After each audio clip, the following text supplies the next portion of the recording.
great club servant Tony Book has been. A man of many parts down the years at Main Road.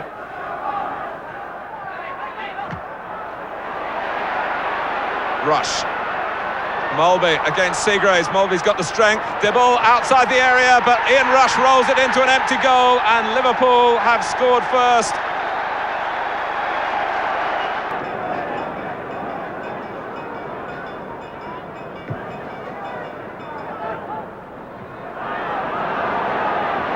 Beardsley suddenly realised he had room, and he's putting it to good effect. Peter Beardsley has done it this time. A superb solo goal. McMahon. Whelan. McMahon onside. Played on by Redmond, in fact. Surely Liverpool will get another one this time. They have. With Dibble left bewildered by Steve McMahon's clever finish. And McMahon kept looking as though he was going to play the ball inside to Rush, but he wrong-footed Dibble. It's 3 for Liverpool. And now it's a penalty to Manchester City. Grobbelaar on Morley. Well, just when it looked all up for the home side, they could revive their hopes. Clive Allen has that responsibility. And scores.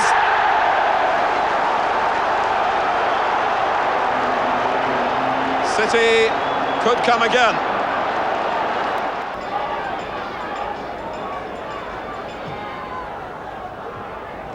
Glanced out by Marsh. Rush now. If McMahon can run half the length of the pitch here, Liverpool are in again. He settles for help. He's got it from Rush. And Dibble this time cannot keep him at bay. It all started with Rush for Liverpool here at Main Road, and it may well have finished that way.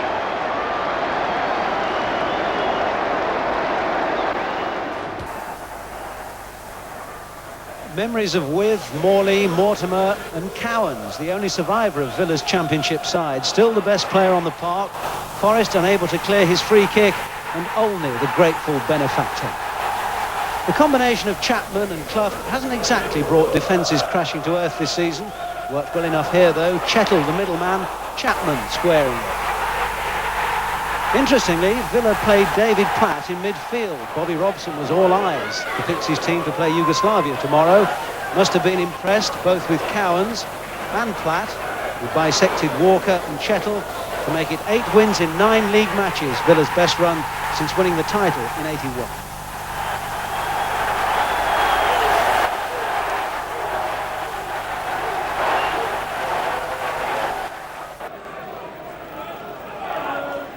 Lee. Cole's in a bit of trouble. And there's a chance here for Dixon. And Chelsea in front. 70 seconds.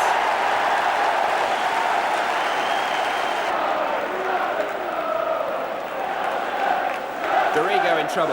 Good work by Gibson. Fairweather. Flicked on by Ryan. Gibson miscued. Didn't that time. 1-1. 2 goals in 2 minutes. Cork. Wise. 2-1. Terrific goal by Dennis Wise. Curl. Cork couldn't reach it. Here's Fairweather. And Gibson at 3-1. Terry Gibson sneaking in. Lee. In towards Wilson. Young. Penalty. I must say, Young appeared to go for the ball. But Graham Roberts, with 5 minutes of the first half remaining, has the chance to put Chelsea back in it. And he takes it. Roberts missed out there. Here's Alan Cork. Well held up there. Dennis Wise. Oh, it's there! That's a belter! Dennis Wise. Phelan's up with him. There is Terry Phelan. Wise again, looking to angle another cross in. Roberts couldn't clear it. Besson, oh, he's missed it! Could score! Oh, I've seen it all now. Alan Court couldn't fail.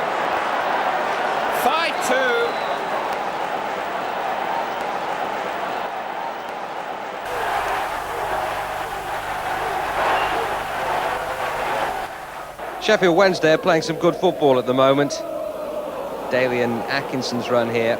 And then David Hurst with great finesse becoming the first Wednesday player to score away from home in a league game this season. Amazingly had to wait until December, but in some respects that was worth waiting for. Norwich had their new Danish signing Henrik Mortensen up front, and it was Mortensen who was upended there for a pretty blatant penalty converted by Andy Townsend.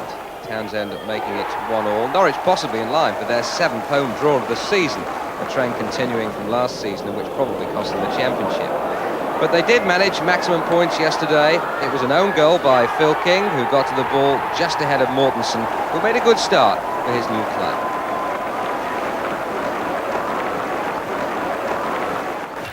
Spurs were on the artificial surface at Luton, chances at a premium. The best fell to the former Luton striker Paul Walsh, whose shot is beaten out by the legs of Alec Chamberlain. Spurs got a point though, Luton 0, Tottenham 0.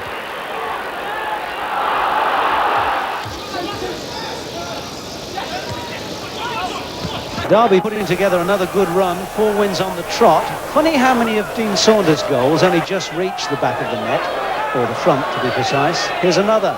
Mel Sage's through ball, Mortimer and Boulder contriving to allow Saunders through, his 16th of the season, and no one can match that.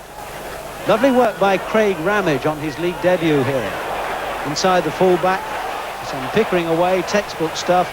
Saunders actually puts some beef into this one, but Micklewhite gets the goal. That's the way it goes. Everton hadn't won for 6 games, and Mike Newell was left out, which was the big surprise beforehand. It was a largely uninspiring match, illuminated by Stuart McCall's opener, Shades of Wembley. Kevin Ratcliffe back after a lengthy layoff. That'll improve things at Goodison. Dave Watson didn't have a clue where that ended up, which probably had something to do with his late arrival, timely arrival. He knew precisely where it ended up there.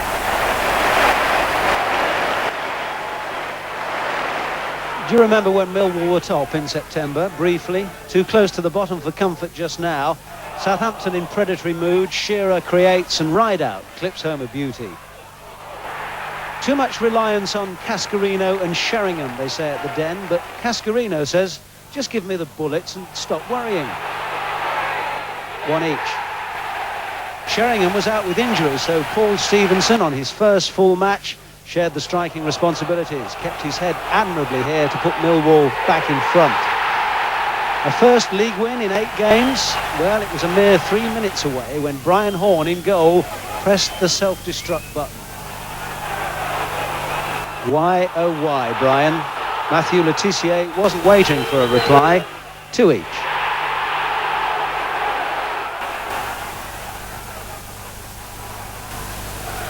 Returning to the First Division at the age of 33, Ray Wilkins. His Queen's Park Rangers debut coming at Crystal Palace. Wilkins looking trim and alert and determined to give Rangers a boost at the end of a pretty traumatic week. Palace out of sorts at the moment, still conceding soft goals despite the presence of their new £1 million goalkeeper Nigel Martin. Alan McDonald's flick on, Danny Maddox opening the scoring after 7 minutes. Only 2 points in their previous 6 games, and given the run around by the club that began the weekend 1 off the bottom, doesn't augur too well for Palace. Pemberton slip here, letting in the impressive Andy Sinton. 2-0.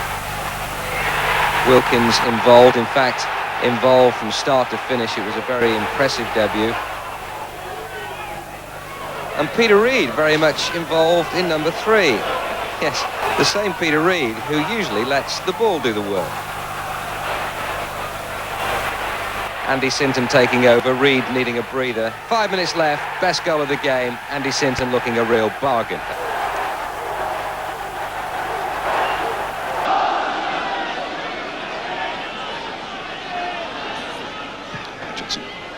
Smith there with a header. There he goes. He scored!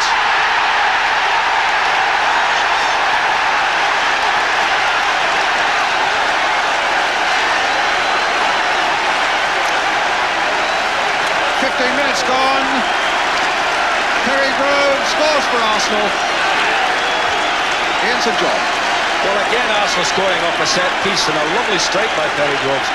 And it was actually one of the Arsenal preset free kicks when they play the ball straight into the box, looking for Smith to get a little flick on it by.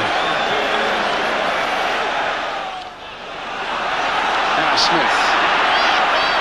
Nelson waiting in the middle.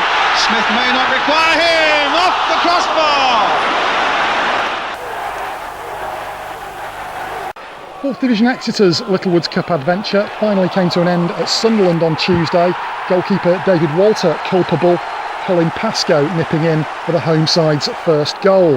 That was actually an equaliser. Ian Benjamin had given the visitors a surprise lead at Roker Park, but 2nd Division Sunderland, having drawn level, were soon in front. Marco Gabbiadini's ball finding a way to Brian Atkinson on the far side. He got round the back and crossed for Gordon Armstrong to score. That goal gave Sunderland the lead for the first time in the tie and maybe eased a few nerves. They were 2-0 down, remember, with 15 minutes left in the first game at St James Park, and it was only in the second half here that they started to make their 2-division advantage tell. Gabbiadini making progress down the right, his cross causing chaos in the Exeter defence, and Eric Gates, who scored the late equaliser in Devon, swept in the loose ball to make it 3-1. Gates first went to the crowd to celebrate his goal and then made sure the photographer had taken a decent picture of it. That goal came 2 minutes into the second half. 10 minutes later, Sunderland added a 4th goal. Stephen Harrower's slip, allowing the ball to get through to Pascoe, and the Exeter left back, trying to retrieve the situation, conceded a penalty. Paul Hardiman tucked it away. 4-1 now the score. Sunderland by now knew they were through to a home quarter-final against Coventry in the new year.